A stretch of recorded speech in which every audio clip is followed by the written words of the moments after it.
So let's start with one of your songs that you feel best represents your mental health journey. I think for me, I think it would be anatomy at the moment.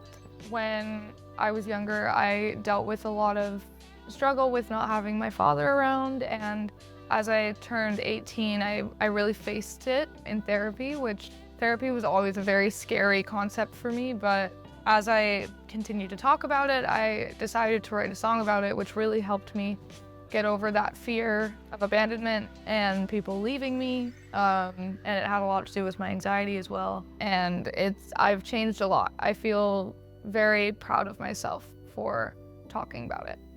Do you feel comfortable just talking about the circumstances, like what the relationship is or was not, and how it affected you, and how that changed through therapy? So my parents got divorced when I was around 4 years old, and he never really was around in my life up until that point. And then around when I was 18, I guess around when I was 17, I tried to rebuild a relationship with him just because he is my dad and I still loved him very deeply, even though he wasn't really present. And it didn't go very well. It is hard when, I'm living in California and he's living in Pittsburgh. And so I tried to make it work and he just really wasn't present. So I wanted to write this song about it, which originally I wrote the song because my therapist wanted me to write a letter to my dad and basically burn it, which was kind of some sort of method that she thought of, and I didn't want to do that. I just felt like it would be really hard for me to put it into words. But then I ended up writing a song about it, and I sent it to her as my letter. And then I ended up releasing it, and I got amazing feedback from it, which really helped me get over it and kind of face it, because I had a lot of great reactions of people kind of sharing their stories as well, and it made me feel less alone. But talking about it in therapy was very hard for me, just because I never really talked about it. I would always make jokes about it. I have to say, "Hate that you're half of me." That's one of the best lyrics I've heard in a long time. I feel badly saying that because I imagine it came from a lot of pain. No worries. Thank you. That means a lot. Yeah, that concept when we're dealing with family, but particularly parents, is very tough because there's this sense of, how do I make sense of the fact that if they're biological parents or even if they're adoptive parents, that somehow they've been formative to who I am. And I have all these feelings, but those feelings are somehow outside of me, but they're also within me to some degree. And that becomes very complicated. Right, totally. I felt guilty for not loving him as much as my mom, because I've been around my mom my whole life and I really haven't been around him. So I think that's why I was trying to rebuild a relationship, because he is my dad at the end of the day. Can't really change that. But I also think that if someone's not there for me, it's not worth it in the end. The guilt you're talking about, unfortunately, is incredibly common. We're really wired to do anything we can to stay connected to our parents. It's just such an innate need that we have, and we'll really twist ourselves into all kinds of pretzels in order to make it happen. And a lot of times the sense of like, listen, I'll feel guilt or shame in order to keep this alive, rather than accept that maybe it's not. People are willing to take, many people are willing to take a whole lifetime of guilt and shame for that. Do you have a sense of how you got past that? It is really difficult, but I think because after my song came out, he was trying again, and I was letting it happen, obviously, and then there was just this one point where I just felt the need to cut it off completely, just because I didn't think that it was good for my mental health whatsoever. And I think at that point, I realized that I'm worth more than that, and I have amazing people around me, and I have an awesome stepdad that kind of fills in that gap. And yeah, I think that's how I overcame it.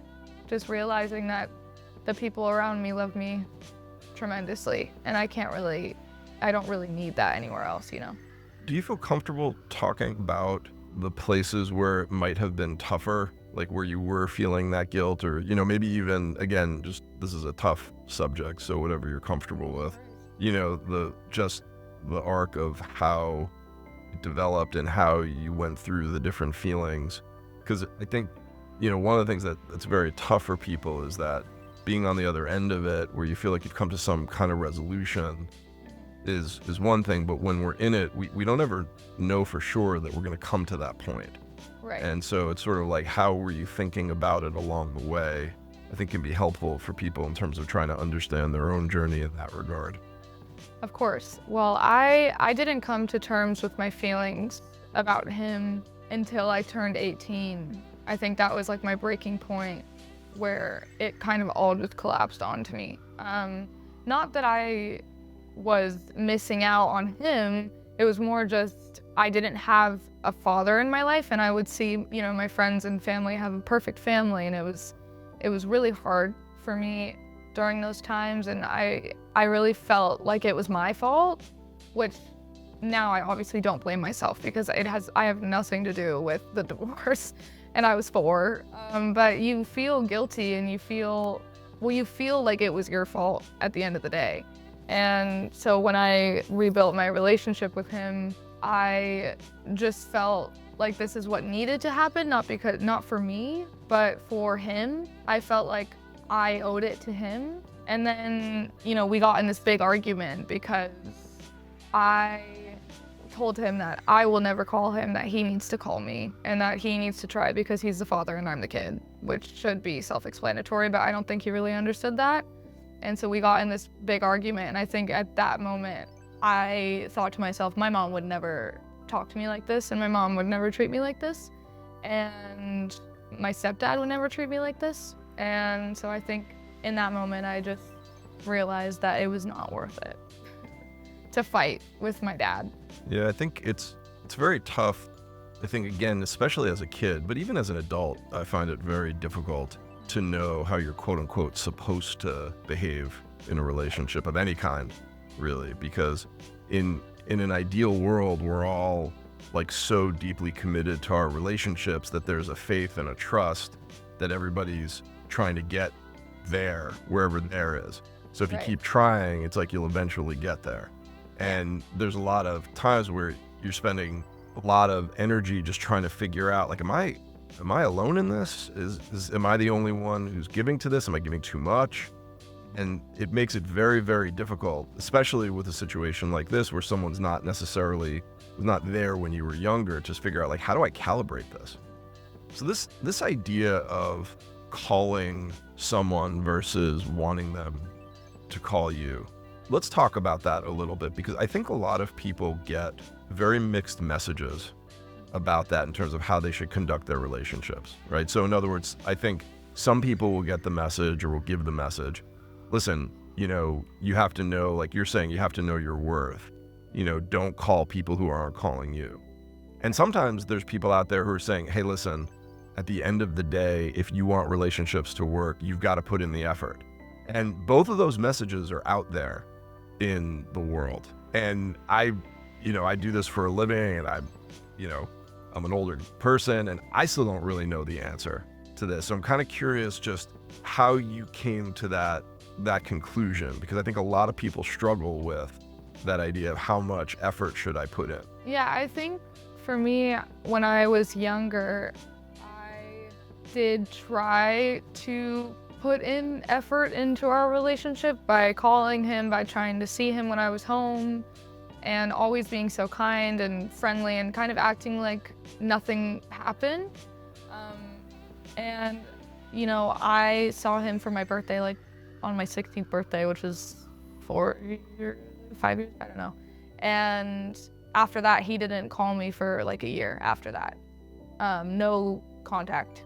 And I think that's where it really hurt me, where I expected him to call me after he saw me or text me and say it was good to see you, but he really didn't text me for a year until my next birthday. And then he called me and acted like nothing happened. And I think that's where I set the boundary with him, where I told him, you know, I'm waiting around for your call, but I'm not gonna call you because I just feel like, you know, if I call, then you're not putting in any effort. It's just like, oh, she's calling and I'm gonna answer. But for me, it's like I was waiting around for his call and I didn't get any. And so I think that's where I told him, if you actually care about me and you want to keep in touch with me, then you have to call me and you have to text me, because I'm done putting in effort. I think that was like my last straw, where it was like, you have to make this work, not me. Yeah, you know, I just want to point out there's kind of a combo message that you gave, which I think was really powerful. This idea of, I'm waiting for your call, but you have to call me. It's not, hey, I don't care, you call me. It's like, I'm waiting for your call. I feel like that's a very powerful way of delivering that message, because I think it's sort of saying to somebody, hey, let's not play the game like I don't care, or like I'm being all coy about this. Like, I care, I am waiting. I need something from you here. It's so different than I think how, unfortunately, a lot of us find ourselves doing it. It's like we're kind of like either totally in and we're making all the effort, or we wind up being like, hey, you know, whatever it is. And I think the way you delivered that is really, really powerful. I'm sorry it didn't work as well as you had hoped. It's okay. It's really okay.